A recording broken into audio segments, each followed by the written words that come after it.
Pasca kemerdekaan, baru merdeka Pak, Kartosuwiryo sudah memproklamirkan negara Islam Indonesia di Tasikmalaya. Baru hitungan beberapa bulan sudah mau mengkhianati negaranya sendiri dan mau mengkhianati kesepakatan bersama antara kalangan pejuang dan kalangan ulama. Baru merdeka. Kemudian kelompok Wahabi pernah mengkhianati negara ini banyak. Dari tahun 2000 sampai 2009 berbagai ledakan bom yang terjadi di Indonesia ini semua pelakunya 100%, 2000% orang Wahabi semua.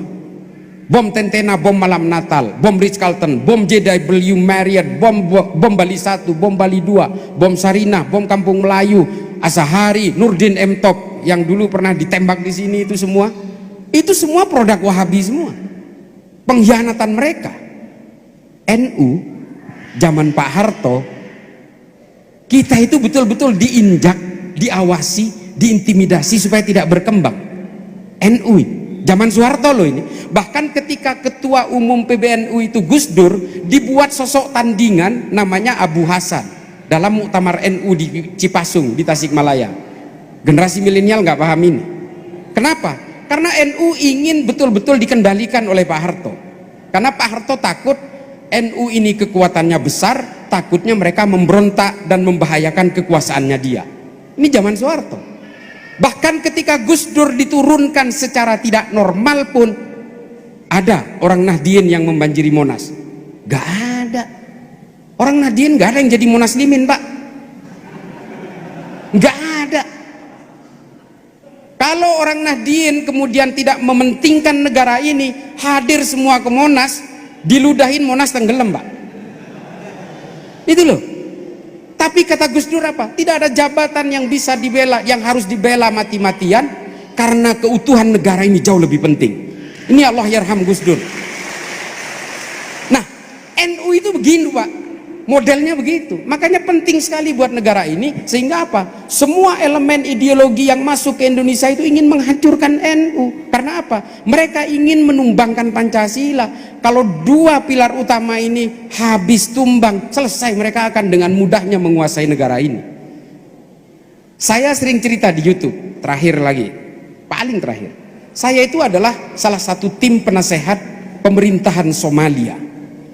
Somalia ini bingung Pak. Satu negara, Bapak Ibu sekalian, Somalia ini adalah negara di Afrika bagian timur yang dekat dengan Afrika Selatan. Saya sudah pernah ke sana 3 kali. Apa yang membuat mereka keheranan? Bukan keheranan sebenarnya, mereka putus asa. Satu negara ini isinya Wahabi Salafi Pak. Dulu isinya itu kelompok-kelompok Torikoh. Kemudian diusir, kelompok Torikoh ini kemudian kabur ke Mozambik, ke Tanzania, ke Somaliland, karena diusir oleh kelompok Wahabi ini.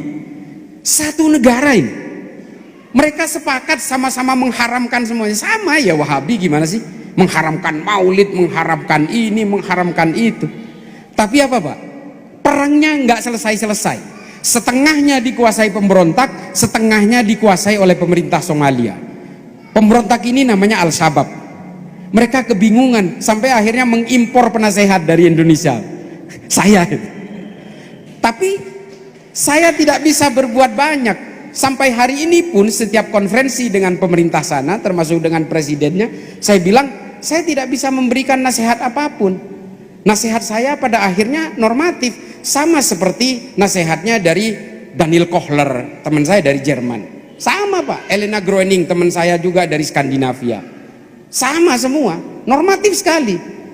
Cuma usul saya satu, kalau mau selesai di situ, ya kalian harus membuat Pancasila. Dia bilang nggak sanggup. Ya sudah, terima nasibmu. Dan sampai hari ini masih saling bom Pak. Masih saling bom. Bahkan di dalam Al-Shabaab itu tercipta banyak faksi yang juga saling bom satu sama lain, sesama pemberontak. Nah ini loh. Lalu kemudian kalau kami nggak sanggup membuat Pancasila, lalu kami harus seperti apa? Saya bilang, you have to make Nahdlatul Ulama. Nah, beneran ini, beneran. Saya katakan, kamu harus membuat Nahdlatul Ulama. Tapi satu, ya kalian harus ziarah kubur. Oh nggak bisa katanya. Oh ya sudah, terima nasibmu. Kalian harus maulidan, ya nggak bisa. Nah, Ibu sekalian, ini semua adalah gambaran-gambaran peta kita hari ini bahwa yang kita hadapi ini sebenarnya bukan manusia-manusia, tapi yang kita hadapi ini adalah berbagai ideologi yang kemudian menggunakan manusia sebagai alatnya. Kalau kita mau sadar sedikit, 3 ideologi utama yang saya sebutkan tadi, ini sebenarnya adalah bagian dari berbagai operasi-operasi intelijen barat yang tetap ingin berusaha menguasai dunia ini, yang disebut dengan the shifting power global game strategy. Kalau kita perhatikan, kantornya Ikhwanul Muslimin yang saya ceritakan tadi di mana? Di Inggris, Pak, di London. Kantor pusatnya Hizbut Tahrir di mana? Di London, Pak. Kantor pusatnya Syiah Rafidhah yang juga ingin khilafah itu di mana? Di Inggris, Pak. Coba, KKB Papua ini aktor utamanya tinggal di mana? Benny Wenda itu di Inggris, Pak. Lalu persenjataan ke KKB Papua masuk lewat mana? Papua Nugini, bekas jajahan Inggris, Pak, yang disebut dengan Commonwealth Countries, negara persemakmuran. Yang sering membela KKB Papua di PBB siapa? Vanuatu, Pak. Vanuatu ini siapa? Negara bekas jajahan Inggris, Pak. Wahabi Salafi ini diekspor oleh siapa? Oleh Saudi Arabia, Pak. Siapa Saudi ini? Bekas jajahan Inggris juga, Pak. Commonwealth Countries juga. Veronica Koman yang sering menyerang Indonesia atas KKB Papua ini siapa? Dilindungi oleh siapa? Oleh Australia, Pak. Australia ini siapa? Negara persemakmuran Inggris, Pak. Coba, mosok kita nggak mikir gitu loh, bahwa kita ini sebenarnya dijadikan boneka-boneka, dibenturin satu sama lain demi kepentingan-kepentingan elit global. Mikir seharusnya Hizbut Tahrir tuh, kantor pusatnya di London, pendananya juga dari Eropa, dan mereka mengacak-acak kita semua lalu mengatakan bahwa khilafah ini ciptaan Allah, warisan Nabi Muhammad, maka kalian harus percaya, ganti itu Pancasila. Coba, Inggris semua, Barat semua, termasuk Amerika yang menggulirkan Wahabisme kemana-mana. Ini loh, masa kita nggak mikir sih, yang nyiptakan ISIS itu fabrikasinya siapa? Barat juga. Al-Qaeda diciptakan oleh siapa? Amerika juga. Karena apa, Pak? Kelemahan kita itu politik. Itu loh.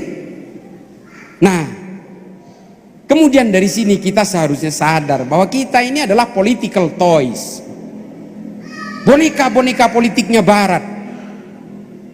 Lalu apakah kemudian, terakhir sekali, apakah orang Islam tidak boleh berpolitik? Wajib, harus.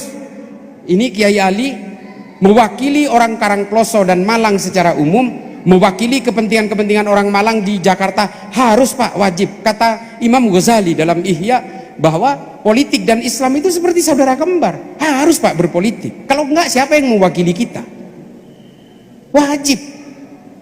Nah, ini harus. Tapi jangan kemudian kita mau diobok-obok, dipecah belah oleh kepentingan-kepentingan global atas nama politik.